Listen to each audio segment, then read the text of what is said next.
All right, g'day, hi, and welcome. I got my Pentax ME Super here. It basically is a film camera, but it's not fixed right yet. But I will be reviewing this camera when I get it fixed. Hopefully, I can get it fixed.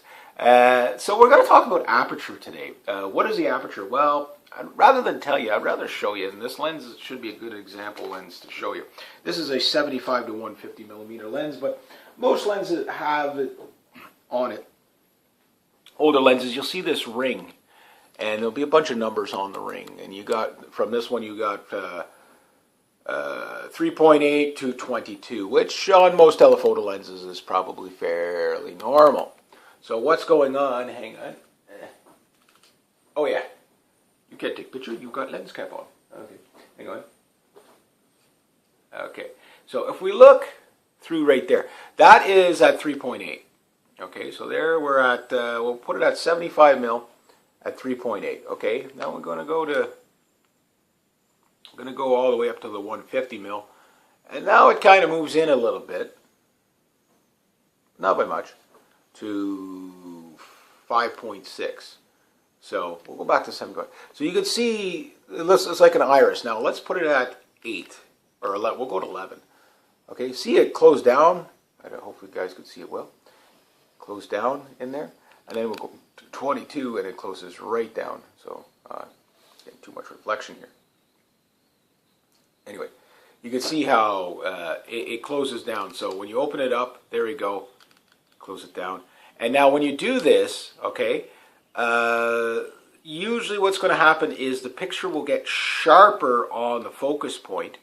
Okay, it will also get a little bit darker, but it will also, if you want to say what they do call bokeh, however you pronounce it, bokeh, whatever kind of photography, you can basically use that to, let's say you want your subject to be super, super sharp, but the background to be blurry. You can play around with your aperture to do that, and it'll concentrate all the focus on the aperture. Now, typically, the more zoomed out you get, the more it comes in. Typically, the more open the aperture is, the more light you can let in. Usually, the more in focus the entire photo will be.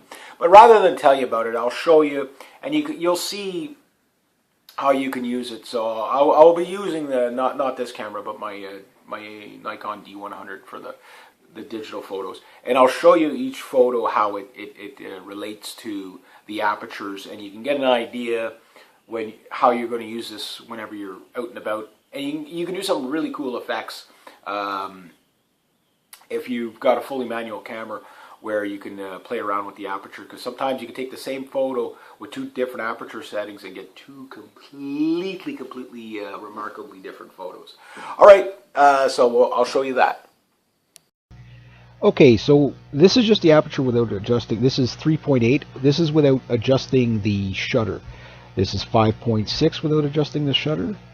And just to show you how dark it gets, and this is 8, okay, and the next one should be 16, and then you can see that it gets sharper, but it also gets darker, and then you've got 22. Now that's just to show you how the aperture works.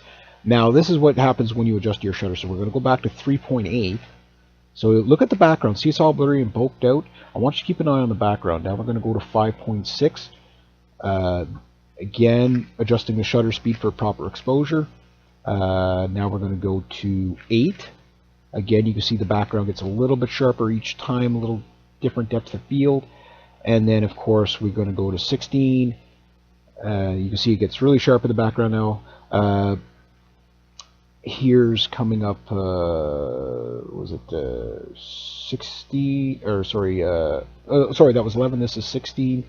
Now we got, oh geez, I'm lost where I'm at. Yeah, 22, and now this one was just on auto. Okay, one of the things I want to point out here before I end the video is the reason why I'm showing you the aperture is that this is how you can decide how deep of depth of field your picture is going to be, whether you want a bokeh kind of soft background or a really sharp everything in view, everything sharp. Now you will have to adjust if you're in manual mode, you will have to adjust your shutter speed. Usually the sharper you go, like for example at f22, you'll have to have a slower shutter speed, probably, I think I was around 30th of a second at f22 in broad daylight. Now at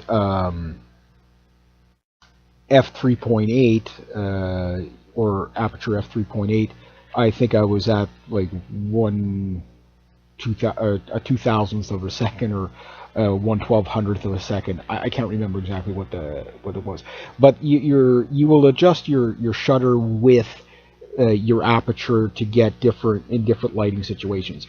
One thing you might do to get a soft background. Let's say you're looking at a mountain with a valley and a stream and all that stuff, and you have an object close to you, like a little, I don't know, little kiosk or something, or maybe your friend, and you want the whole detail of the mountain in the background. So here you go. You use it at 22, if depending on what your aperture goes at, or maybe you want it kind of semi-soft in the background. Maybe you go at f-stop 8, whatever, or maybe you want complete blurred out of the background and put all your focus and sharpness on your subject. If your lens is really close to your subject, so say it's your friend, you put it at 3.8, so the mountains in the background is just kind of like a blur and a soft look, or you can get the whole picture and field of view and sharpen it up.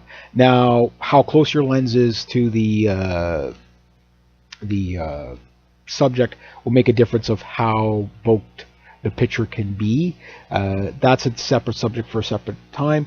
But anyway, the camera I used was my Nikon D100. So if you're wondering what kind of, yeah, these are unedited images. This is in manual mode from the camera. I will be showing you other images that have been edited after from my D100, but I just wanted to show you that. So that's aperture and shutter. We're talking aperture priority, but just to show you what aperture does. So it does let in less light, and because it lets less light, it will darken your photo, but it'll also sharpen up your photo. So you can choose to manipulate that how you want everything either all in focus all at once, like the whole picture in focus, or if you want a soft background or whatever and a shallow depth of field. This is just to show you how it's done. So anyway, I'll show you a couple other photos in there too.